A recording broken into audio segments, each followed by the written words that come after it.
ఎదుర్కోవాలి అని అంటే రోసయ్య గారిని గుర్తు తెచ్చుకోవాలి అని అంత బలంగా వారి ముద్ర చట్టసభల మీద వేసినరు. అలాంటి రోసయ్య గారి వర్ధంతి కార్యక్రమంలో చాలామంది మిత్రులను, ఎందుకంటే 2007 నుంచి 2014 వరకు రాష్ట్రంలో భిన్నమైన పరిస్థితులు, 2014 తర్వాత 2 రాష్ట్రాలుగా అవతరించిన తర్వాత చాలామంది మిత్రులను కలుసుకోలేకపోయినాము. ఈరోజు మిత్రులందరినీ కలుసుకోవడం, ముఖ్యంగా ఆర్యవైశ్య సమాజానికి నేను ఒక విశ్వాసాన్ని, నమ్మకాన్ని ఇయ్యదలుచుకున్నాను. ఈ రాష్ట్రం యొక్క ఆర్థిక ఎదుగుదల మీ చేతుల్లో ఉంది. ఈ రాష్ట్రం రాణించాలి, ఈ రాష్ట్రం రాణించాలి, ఈ రాష్ట్రం అభివృద్ధి పదం వైపు నడవాలి, ఈ రాష్ట్రంలో ఆర్థికంగా బలపడాలి అని అంటే మీరే కష్టపడాలి. మీరే ఈ తెలంగాణ బ్రాండ్ అంబాసిడర్లు. ఈ తెలంగాణ ఆర్థిక రంగంలో రాణించాలి అంటే మా ఆర్యవైశ్య మిత్రులు ఇంకా 1 గంట అదనంగా పని చేయాలి. ఈ పని మీకోసం కాదు, ఈ రాష్ట్రం కోసం చేయాల్సిన అవసరం ఉంది.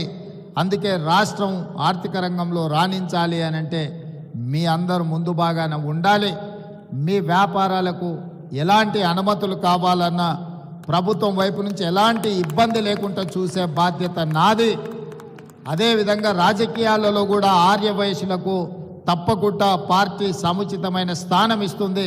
కోమటిరెడ్డి వెంకటరెడ్డి గారు నా చెవిలో చెప్తున్నాడు, మనము ఆర్యవైశ్య మిత్రులను ప్రభుత్వంలో కూడా భాగస్వాములను చేయాల్సిన అవసరం ఉన్నదని, తప్పకుండా మీ అందరి మనసుల్లో ఏముందో అది కోమటిరెడ్డి వెంకటరెడ్డి గారు నాకు చెప్పినరు. తప్పకుండా అధిష్టానం దృష్టికి ఈ అంశాలను నేను తీసుకువెళ్తా. అదేవిధంగా రోసయ్య గారి విగ్రహం ఉండాలి అని మిత్రులు ప్రస్తావించరు. 100% రోసయ్య గారు ఒక సందర్భంలో వారు ముఖ్యమంత్రిగా ఉన్నప్పుడు చంద్రబాబు నాయుడు గారితో కలిసి నేను వారి ఇంటికి వెళ్ళిన ఒక రిప్రజెంటేషన్ తీసుకెళ్ళి వారితో మాట్లాడుతూ ఆ రోజు తెలంగాణ ఉద్యమానికి సంబంధించిన అంశాలు ప్రస్తావనకు వచ్చినప్పుడు రోసయ్య గారు ఒక మాట చంద్రబాబు నాయుడు గారికి చెప్పారు, చూడయ్య చంద్రబాబు, నాకు చీరాలలో అక్కడ ఏమీ లేదు, 50 సంవత్సరాల క్రితం అక్కడ ఉన్నది అమ్ముకొని హైదరాబాద్కు వచ్చి అమీర్పేట్ ప్రాంతంలో ఇల్లు కట్టుకున్నా. నేను హైదరాబాద్ వాడినే తప్ప నాకు ఆ రాష్ట్రమా ఈ ప్రాంతమా అని లేదు, 2 ప్రాంతాలు నాకు సమానమే, నేను హైదరాబాద్ వాడిని అని చెప్పిండు. ఈరోజు నికార్సైన హైదరాబాదీ ఎవరైనా ఉన్నారంటే రోసయ్య గారు అని చెప్పి నేను సంపూర్ణంగా విశ్వసిస్తున్నా. అలాంటి నికార్సైన హైదరాబాదీ రోసయ్య గారికి హైదరాబాద్ నగరంలో విగ్రహం లేకపోవడం అనేది లోటు. తప్పకుండా రాష్ట్ర ప్రభుత్వం ఒక మంచి ప్రాంతాన్ని మీరు చూసి ప్రభుత్వానికి సూచన చేయండి.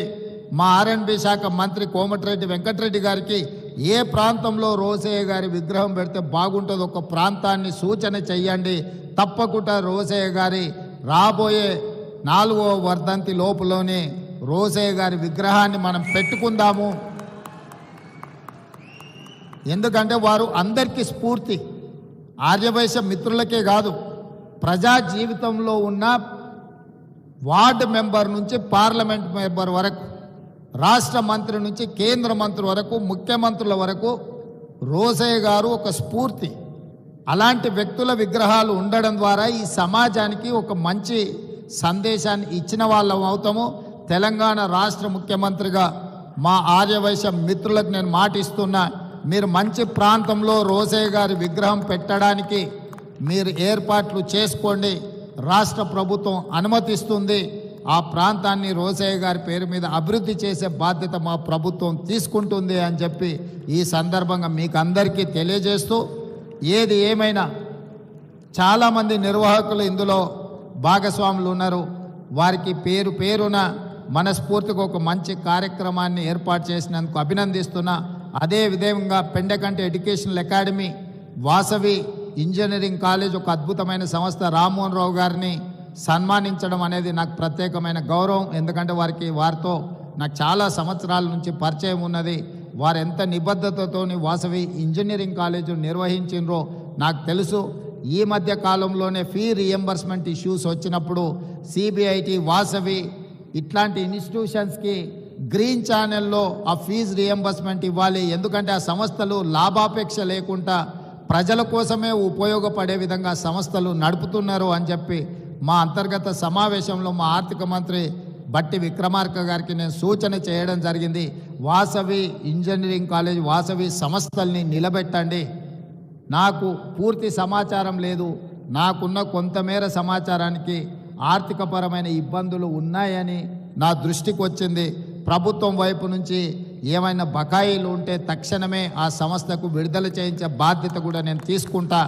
ఎందుకంటే ఎంతోమంది ఇంజనీర్స్ని ఈరోజు ఎక్కడంటే అక్కడ ఇంజనీరింగ్ కాలేజీలు వచ్చినాయి, కానీ ఆ రోజుల్లో ఒక గొప్ప ఇంజనీర్లను తయారు చేసి సమాజానికి ఇచ్చిన ఒక గొప్ప సంస్థ వాసవి అకాడమీ, ఎడ్యుకేషనల్ అకాడమీ. తప్పకుండా వాసవి ఎడ్యుకేషనల్ అకాడమీని తప్పకుండా పునరుద్ధరించడానికి అవసరమైన సహకారాన్ని అందించడానికి కూడా రాష్ట్ర ప్రభుత్వం సిద్ధంగా ఉన్నది. అదేవిధంగా రాజమౌళి గారు నాకు తెలిసి కుబేర టవర్స్ నారాయణగూడలో కట్టింది వారే. అప్పటి నుంచి వారు నాకు పరిచయం, వాళ్ళ కుమారులు కూడా నాకు తెలుసు.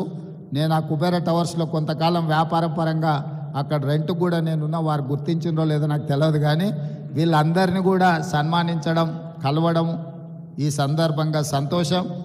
ఏదేమైనా ఇంత మంచి కార్యక్రమాన్ని ఏర్పాటు చేసి రోసయ్య గారిని